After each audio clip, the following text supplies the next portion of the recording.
we are going to discuss about forms of market. That is, there are mainly two forms of market: perfect competition and imperfect competition. And imperfect competition is further divided into monopoly, monopolistic, oligopoly. And the topic of our discussion was the characteristics of imperfect and perfect competition. So in today's lecture, we will gonna to discuss about perfect competition. In our next lecture, we will going to discuss about imperfect competition. So our today lecture is mainly focused on perfect competition. So let us start the video. Perfect competition. So perfect competition क्या होता है उसे हम पहले समझते हैं.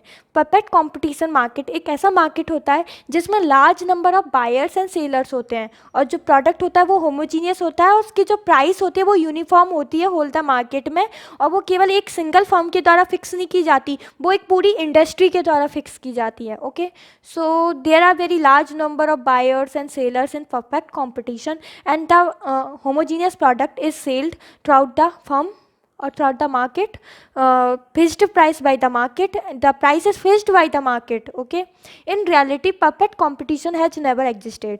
लेकिन ऐसा कोई मार्केट हो ही नहीं सकता जो कि परफेक्टली क्या हो, कॉम्पिटिटिव हो, जिसमें पूरे के पूरे जो प्रोडक्ट है वो होमोजीनियस हो और जो प्राइस हो वो यूनिफॉर्म हो. ऐसे कई मार्केट देखे नहीं गए हैं, लेकिन इसके बहुत सारे कैरेक्टरिस्टिक्स होते हैं जो कि सिमिलर होते हैं एग्रीकल्चर गुड के, जैसे कि बीट हुआ, राइस हुआ, इनके वो लगभग परफेक्टली कॉम्पिटिटिव मार्केट के अंदर आते हैं क्योंकि उनकी बहुत सारी कैरेक्टरिस्टिक परफेक्ट कॉम्पिटिशन से मिलती है. ओके, सो सेलर्स सेल करते हैं a homogeneous product at a single uniform price. The price is determined by the industry not by the firm.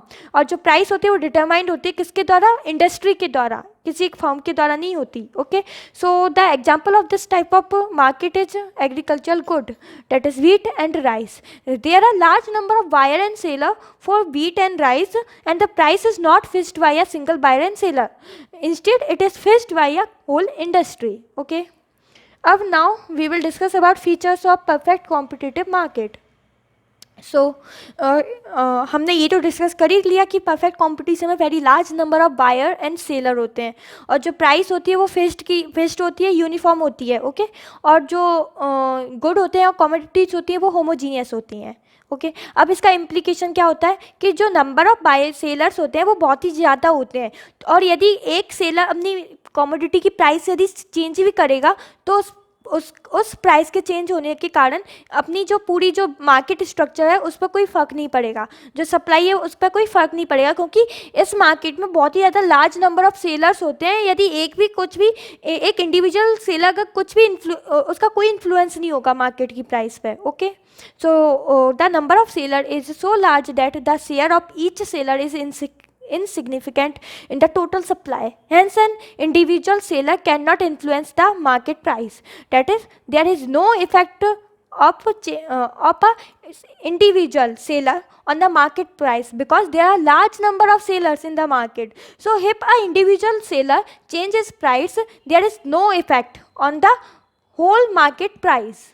Okay, now price of a commodity is determined by the market force of demand and supply and each buyer and seller has to accept the same price. Okay, so जो commodity की जो price होती है वो किसके द्वारा determined होती है, वो determined होती है market force of demand and supply के द्वारा और जो जितने भी buyer हैं और seller हैं उनको यही price accept करनी होती है. So अब हम इसे determine कैसे करेंगे, एक ग्राफ के थ्रू समझते हैं. ये है हमारी प्राइस और ये हो गया डिमांड और सप्लाई का कर्व और डिमांड का जो कर्व होता है वो इस तरह बनता है, सप्लाई का कर्व इस तरह बनता है और जिस पॉइंट पे ये इंटरसेप्ट करते हैं उस पर डिमांड और सप्लाई दोनों बराबर हो जाती हैं और इसी पॉइंट पे हम डिटरमाइन करते हैं प्राइस. क्या डिटरमाइन करते हैं इस पॉइंट पे हम, price of a commodity. So this is the point where we will gonna to decide the price of the commodity where demand is equal to supply. अब हम देखते हैं होमोजीनियस प्रोडक्ट क्या होते हैं. So homogeneous product are the product which are similar और identical होते हैं. ठीक है, so each firm produce 100% identical product, they can be radially substituted for each other. ठीक है, हर एक फर्म एक आइडेंटिकल प्रोडक्ट प्रोड्यूस करेगा और जो कि है ना एक दूसरे से सब्सटीट्यूट होने चाहिए। तो ऐसे प्रोडक्ट को जो कि आइडेंटिकल होते हैं उनको हम होमोजीनियस प्रोडक्ट बोलते हैं। So the buyer has no specific preference to buy from a particular seller only. अब देखिए अगर एक फर्म के पास होमोजीनियस प्रोडक्ट है तो बायर का कोई स्पेसिफिक प्रेफरेंस नहीं होगा कि वो एक ही सेलर के पास से खरीदेगा, वो अलग सेलर के पास से जाके भी खरीद सकता है क्योंकि प्राइस भी यूनिफॉर्म है, प्रोडक्ट भी होमोजीनियस है। Okay, so the buyers are willing to pay only the same price for the product of all the firm in the industry. यानी कि जो बायर है वो एक ही प्राइस देगा उन प्रोडक्ट के लिए जो कि सेल किए जाते हैं इंडस्ट्री के द्वारा, फर्म के द्वारा। No individual firm is in the position to charge high price for its product. Okay, so this ensure करता है uniform price in the market, क्योंकि कोई भी फर्म ये नहीं चाहेगा कि वो अपने प्रोडक्ट के लिए हाई प्राइस ले, क्योंकि अगर उसने हाई प्राइस कर भी दी तो फिर जो बायर है वो उस सेलर से खरीदने के बजाय किसी और सेलर के पास जाकर उस प्रोडक्ट को, उस होमोजीनियस प्रोडक्ट को कम प्राइस पर खरीद लेगा। इसलिए हम कहते हैं कि ये वाला जो पूरा सिस्टम है ये होमोजीनियस यूनिफॉर्म प्राइस को वो करता है। इस एग्जाम्पल के थ्रू या फिर इस सेंटेंस के थ्रू हम समझ सकते हैं कि कैसे एक परफेक्ट कॉम्पिटिटिव मार्केट में यूनिफॉर्म प्राइस होती है थ्रू आउट द मार्केट। अब हमारा अगला फीचर आता है परफेक्ट कंपटीशन का, वो होता है freedom of entry and exist. So there are no barrier, this raises market supply leads to fall in market price and consequently price. यानी कि क्या होता है, यहाँ पे कोई भी बैरियर नहीं है एंट्री के लिए और एग्जिस्ट के लिए, किस पे, फर्म के लिए। यानी कि कोई नया एंटरप्रेन्योर अपना फर्म लगाना चाहता है तो वो लगा सकता है। ओके, सो ये क्या करता है, राइज कर देता है मार्केट की सप्लाई को, जिसके कारण ना फॉल होती है मार्केट प्राइस। यदि सप्लाई बढ़ेगी तो प्राइस कम हो जाएगी। लेकिन इसको आप है ना वो जो डिमांड और जो हमने पढ़ा था डिमांड, लॉ ऑफ डिमांड और लॉ ऑफ सप्लाई, उससे वो मत करना, क्योंकि जो लॉ ऑफ डिमांड और लॉ ऑफ सप्लाई था उसमें हम क्या करते थे, उसमें हम कंपेयर कर देते change in demand and supply with respect to price. यानी कि प्राइस चेंज होने की वजह से हमारी डिमांड और सप्लाई में क्या चेंज आ रहा है, प्राइस बढ़ रही है तो फिर हमारा जो डिमांड होती थी वो क्या होती थी, कम होती थी। लेकिन यदि हमारी जो सप्लाई लेकिन प्राइस बढ़ने के साथ हमारी जो सप्लाई थी वो बढ़ जाती थी। तो ये था law of demand and law of price. लेकिन यहाँ पे हम देखते हैं कि डिमांड और सप्लाई के चेंज होने से हमारी प्राइस में क्या चेंज होता है। यानी कि डिमांड बढ़ेगी तो हमारी प्राइस भी इंक्रीज होगी, यानी कि डायरेक्टली प्रोपोर्शनल होगा। और यदि डिमांड, अगर हमारी जो सप्लाई है वो बढ़ेगी तो हमारी जो प्राइस है वो कम हो जाएगी। सो ये अपोजिट है, इसे आप लॉ ऑफ डिमांड और लॉ ऑफ सप्लाई से कंपेयर मत करना। अब जो फर्म है वो कब तक आएगी किसी भी मार्केट में, जब तक कि जो सभी फर्म का जो प्रॉफिट है वो सेम ना हो जाए। ऐसे ही there is no barrier for exist of any firm, that is if firm facing losses or firm facing some type of if firm is facing losses, then it will start to leave the market. Okay, यदि firm ने loss face करना start कर दिया तो वो market को छोड़ के चली जाएगी, और जब तक एग्जिस्ट करेगी जब तक कि उसका जो प्रॉफिट है वो इक्वल नहीं हो जाएगा। जितनी भी जो एग्जिस्टिंग फर्म है उन सबका प्रॉफिट इक्वल नहीं हो जाएगा जब तक वो फर्म में वो एग्जिस्ट करती जाएंगी मार्केट से। ठीक है, जब तक कि बची हुई फर्म का जो प्रॉफिट है वो सेम नहीं हो जाता, ये बोलता है। So the firm continue to live till the losses are wiped out and each existing firm is earning just the normal profit.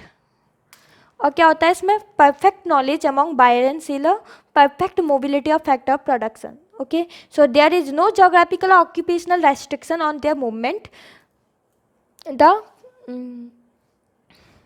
The factor of production are free to move to the industry in which they get the best price। यानी कि जो movement होता है factor production के लिए उनके पर कोई रेस्ट्रिक्शन नहीं है। यदि लेबर को किसी एक फर्म में उसे अच्छी प्राइस नहीं मिल रही है तो दूसरी फर्म में जा सकता है, दूसरी जोग्राफिकल एरिया में जा सकता है, दूसरे राज्य में जा सकता है। There is no restriction on geographical occupational restriction and on the movement of factor of production, and factor of production are free to move where they want. Okay, so now absence of transportation cost, absence of selling cost।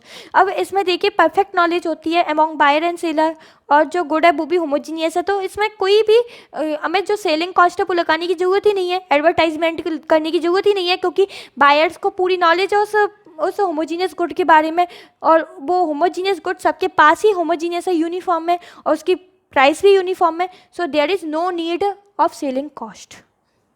यहाँ खत्म होता है हमारा perfect competitive market. अब एक term आती है कि प्योर कंपटीशन क्या होता है, और हम कभी कभार इसमें कंफ्यूज हो जाते हैं, हम परफेक्ट कंपटीशन को प्योर कंपटीशन समझने लग जाते हैं। लेकिन there is some difference between perfect competition and pure competition. Okay, it is a narrow sense then perfect competition. जो प्योर कंपटीशन होता है वो नैरो टर्म है, and perfect competition is a broad term. It has 3 fundamental condition exist. अब क्या होता है, जो प्योर कंपटीशन है ना, उसमें 3 फंडामेंटल कंडीशन एग्जिस्ट करती हैं, लेकिन जो हमारा परफेक्ट कंपटीशन है उसमें 7-8 फंडामेंटल कंडीशन होती हैं। तो इसमें 3 फंडामेंटल कंडीशन कौन कौन सी है? Very large number of buyer and seller, homogeneous product, freedom of entry and exist. ये तीनों हम डिस्कस करे थे प्योर परफेक्ट कंपटीशन में। तो ये प्योर कंपटीशन में ये 3 तो सेम है, लेकिन जो परफेक्ट कंपटीशन है उनमें 4 और होती हैं। और वो 4 कौन सी है? एक तो होता है कि परफेक्ट नॉलेज होनी चाहिए among buyer and seller, okay, और perfect mobility of factor of production, ये भी हमने डिस्कस किया था। और तीसरा होता है absence of transportation cost, okay, यानी कि ट्रांसपोर्टेशन कॉस्ट इसमें कुछ भी नहीं होती। Absence of cost selling cost, ये भी इसमें नहीं होता, ओके। और तीसरा क्या था? Uniform cost, uniform price of whole the commodities, यानी कि जो प्राइस होती है वो फिक्स की जाती है किसके द्वारा? इंडस्ट्री के द्वारा, और ये इसे कोई इंडिविजुअल फर्म फिक्स नहीं करता। और जो प्राइस होती है पूरे मार्केट में, पूरी इंडस्ट्री में, वो होमोजीनियस होती है, यूनिफॉर्म होती है।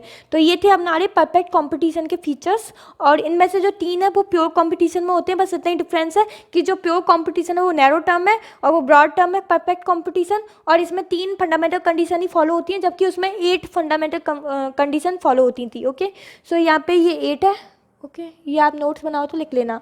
इन perfect competition there are 4 additional condition होती हैं, must be satisfied along with these 3, okay. तो इन 3 के अलावा ये 4 कंडीशन भी फॉलो होती हैं इसमें, मतलब इन 3 के अलावा 4 और एडिशनल इंफॉर्मेशन है, 4 जो कि परफेक्ट कंपटीशन वाले फॉलो करते हैं। अब देखिए, हमने परफेक्ट कंपटीशन में पढ़ा था कि जो फर्म होता है इज अ प्राइस टेकर। इसका मतलब क्या होता है कि जो प्राइस टेकर मीन्स होता है that an individual firm has no option but to sell at a price determined by the industry. इसका मतलब होता है कि जो इंडिविजुअल फर्म है उसके पास कोई ऑप्शन है ही नहीं कि वो अपनी तरफ से कोई प्राइस लगाए, और जो प्राइस होती है वो इंडस्ट्री के द्वारा फिक्स की जाती है, ओके। अब देखिए, इंडस्ट्री इज प्राइस मेकर, इसका मतलब क्या है? जो प्राइस होती है इज डिटरमाइन होता है at the point where market demand curve intersect market supply curve. और ये मैंने आपको समझा ही दिया कि कैसे एक market demand curve market supply curve को इंटरसेक्ट करता है, जिसमें हमने देखा था कि ये ऐसा एक ग्राफ था जो कि एक सप्लाई और डिमांड के बीच में था, और यहाँ पे थी प्राइस। डिमांड का कर्व ऐसे बनाते हैं, सप्लाई का कर्व ऐसे बनाते हैं, और ये जो इंटरसेक्शन पॉइंट होता है यहाँ पे क्या होता है, जब डिमांड और सप्लाई इक्वल हो जाती है इस पे इंडस्ट्री फिक्स करती है प्राइस को। सो इस तरह से प्राइस फिक्स होती है। So this is all for today. I hope you all understand this lecture, and if you have any doubt you can ask me in comment section. So put your comment in the comment box, then I will answer your queries.